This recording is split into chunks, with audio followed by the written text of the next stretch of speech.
Bismillahirrahmanirrahim. Assalamualaikum warahmatullahi wabarakatuh. Perkenalkan, nama saya Nurul Hafifah, saya dari kelas akuntansi 2D. Di sini saya akan menjelaskan mengenai teknik mencari informasi. Seperti yang sudah kita ketahui bahwa informasi adalah suatu hal yang kita butuhkan kali ini. Nah, di sini saya akan membahas bagaimana cara mencari informasi agar informasi yang kita dapatkan itu dapat dipertanggungjawabkan kebenarannya. Teknik pencarian informasi data.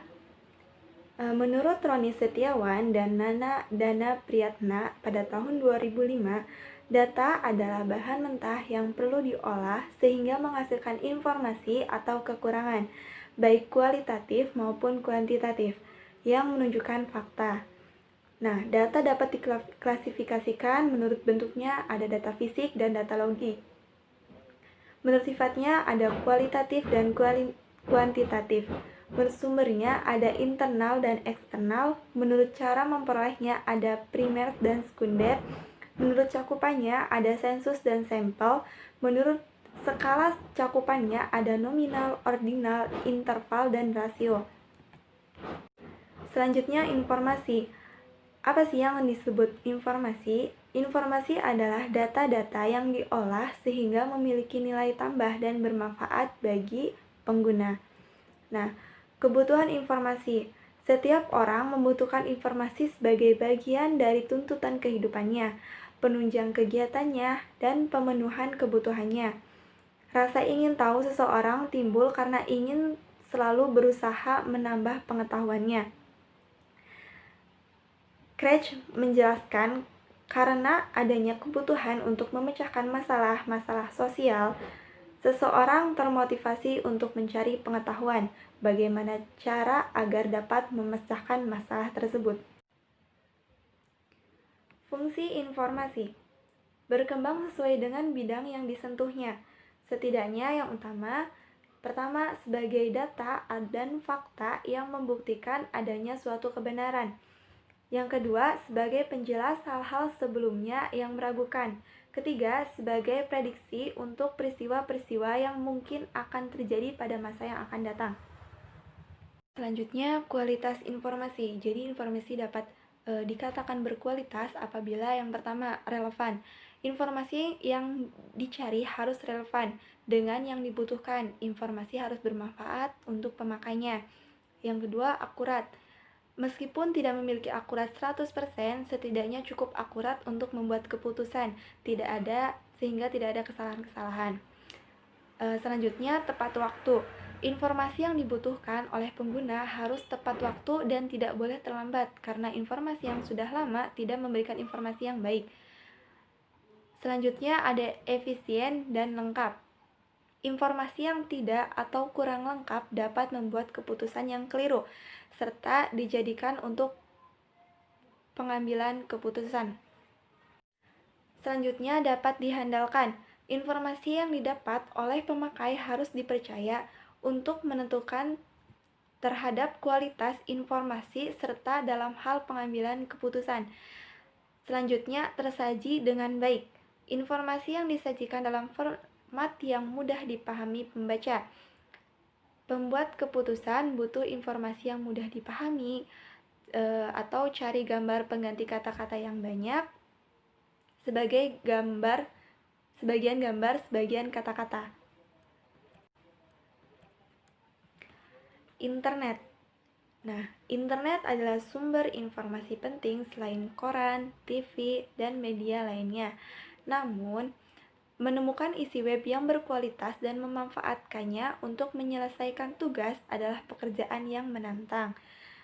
Setiap orang dapat mempublikasikan apapun di internet. Perlu diperiksa kebenarannya, buktinya, redaksi kalimatnya, ejaan katanya. Nah, bagaimana sih cara mencari informasi di internet agar informasi yang didapatkan itu dapat berguna bagi kita?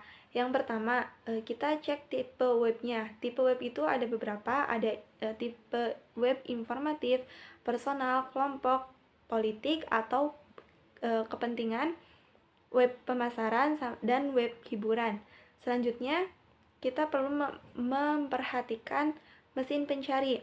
Nah, mesin pencari ini adalah mesin yang mencari di lokasi web dan menampilkan hasil pencarian berdasarkan popularitas.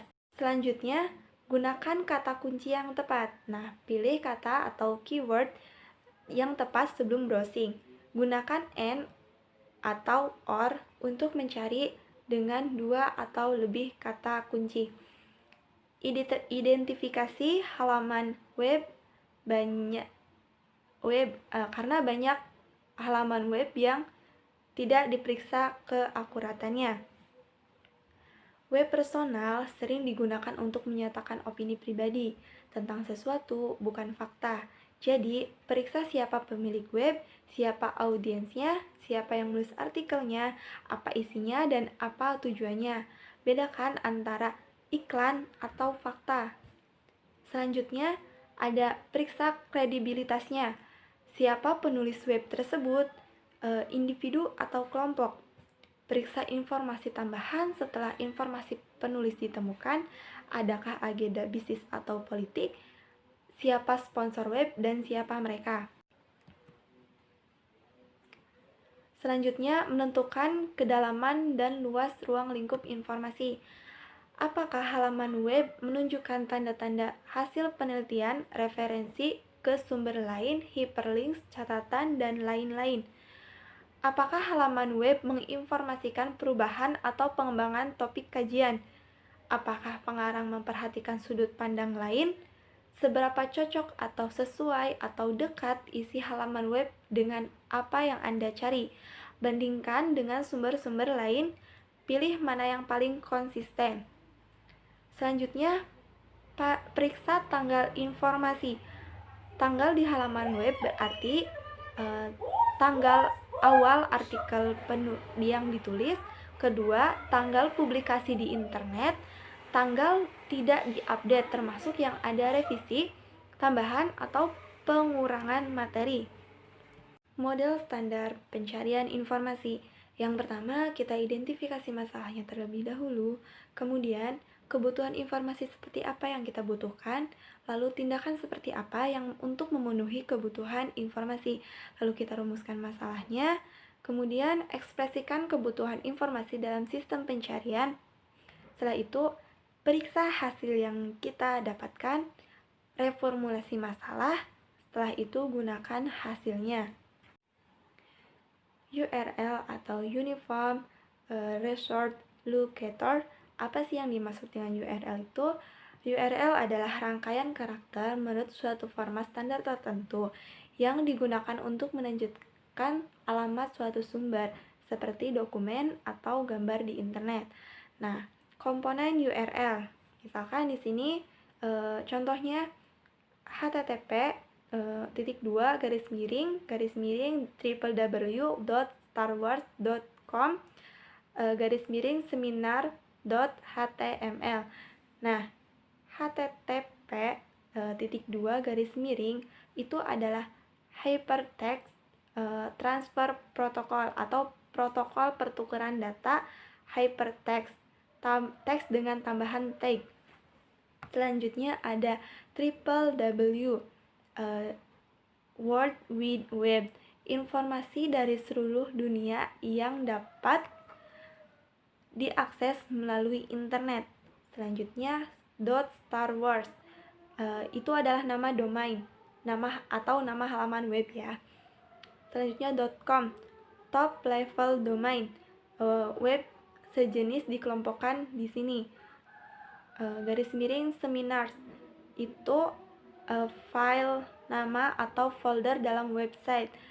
.html, hyperlinks markup language, bahasa untuk menampilkan format teks. Nah, selanjutnya ada top level domain. Nah, seringkali saat kita membuka suatu web, kita itu melihat ada .go.id atau .com atau .acid. Nah, sebenarnya apa sih yang membedakannya? Nah, bisa dilihat ya. Yang pertama ada ada yang namanya .edu atau higher education. Selanjutnya ada K-12 yang artinya elementary and secondary school. Selanjutnya .com artinya komersial. Selanjutnya .gov itu government agency. .mil militer. .org atau General Non-Commercial Organization. Selanjutnya ada .net atau Computer Network. Ada .go.id Dinas Pemerintahan Indonesia. .search.id itu Sekolah Indonesia. .ac.id Akademi Indonesia. Nah, sekian materi yang dapat saya sampaikan. Semoga apa yang telah saya sampaikan dapat bermanfaat. Sekali lagi, jangan mudah mempercayai suatu informasi yang masuk. Kaji terlebih dahulu. Pastikan bahwa informasi yang akan kita gunakan dan akan kita sebarkan adalah informasi yang benar. Sekian dari saya. Kurangnya mohon dimaafkan. Semoga bermanfaat. Wassalamualaikum warahmatullahi wabarakatuh.